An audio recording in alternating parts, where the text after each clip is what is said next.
Got dreams of being a professional podcaster, but have no idea what you're doing? This is impossible. That's about to change. A new kind of school. Welcome to the Pod School Podcast. Hello and welcome to the show. Today I'm going to be talking about batch recording and why it's something you need to put in your little podcasting pocket because it will help you immeasurably. Batch recording can be the difference between a chilled podcasting process and a nervous breakdown of titanic proportions. Podcasting takes a lot of time and effort, especially if you are going to be releasing an episode week in, week out. So anything that you can do to take the pressure off yourself to make it easier to actually meet that deadline of a weekly podcast is going to really save your bacon. The last thing that you want to do is to be sitting up in a cold sweat trying to come up with any kind of excuse that you can possibly muster as to why your episode isn't going to be out the next day, that you can sheepishly jump on a microphone and tell your audience.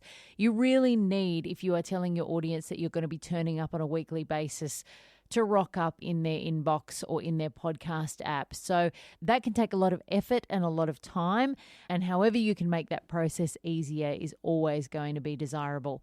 Batch recording is the way to do it. Just like a batch of muffins, you wouldn't make just one.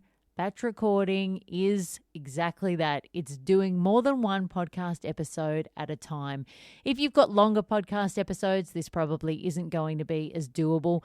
You might not be able to batch record a bunch, but even if you can record two in one sitting instead of one, you can really save yourself a lot of time. If you think about it and you try and do two episodes in one crack, that's 2 weeks worth of content that you've got there ready to go. You really just want to try and avoid, if at all possible, doing things week by week, because as soon as you decide you're going to do a weekly podcast and you go week by week, guaranteed someone will get sick. You will need a day or two off. There will be some kind of family disaster. And all of a sudden, not only will you have the stress of that, you'll also have the stress of letting your audience down. Obviously, this is not always going to be possible, particularly if you are doing a show that contains topical content. And by that, I mean content that is of the moment. If you are doing a comedy show or a news show or anything that deals with current events and it needs to be current, then you are going to really struggle to batch record, unfortunately. I'm sorry. If there is anything that you can do ahead of time, I would highly recommend it. But this is probably better suited to those evergreen shows where the content doesn't necessarily date, so you could get ahead of yourself a couple of months. Once you start getting in the rhythm of this, and it takes a real discipline in the early days to say, right, Sunday or Monday night or insert day here is going to be my recording day, and I am locking it in. And no matter how many times people ask me to come to drinks, I'm going to say, no, I can't go to your drinks because I have my batch recording day to do.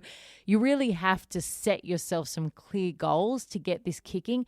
But once you start to get in the rhythm and you actually realize how much less stressful it is to be really far ahead of yourself, it will be an absolute no-brainer to keep this as a regular thing in your calendar so that you can have that buffer of time if shit hits the fan. You really want, if things go wrong or family gets sick or you need some days off, to be able to take that time without feeling the additional pressure of needing to get that podcast out and into people's ears. It also gives you an opportunity to take a bit of a bird's eye view of the content that you're doing. You can sit down and plan out episodes ahead of time, look at them on the timeline, move things around on the basis of which episodes might go better so that there's not two episodes that are too similar one after the other.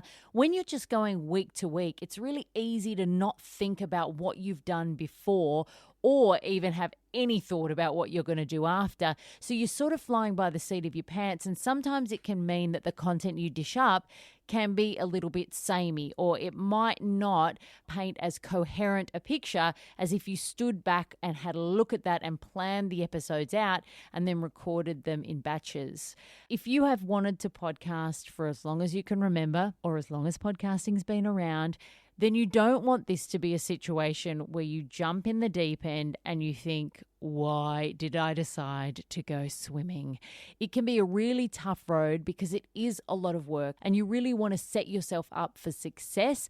And the way to do that is to stop yourself from having a heart attack and getting ahead of yourself. So think about batch recording. Set yourself a day every week that is your recording day or your recording evening, and you know that is a no-go zone for social events, no matter how hot the person that asks you out is, and you will really reap the benefits of this kind of discipline.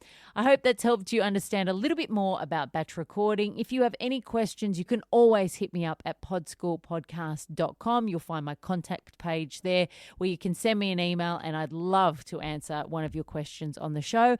If you are enjoying these episodes, please tell a friend, and if you could leave a review in iTunes or wherever you listen to the podcast, I would be forever grateful. I'll see you again next week, and until then, happy podcasting. That's all for today.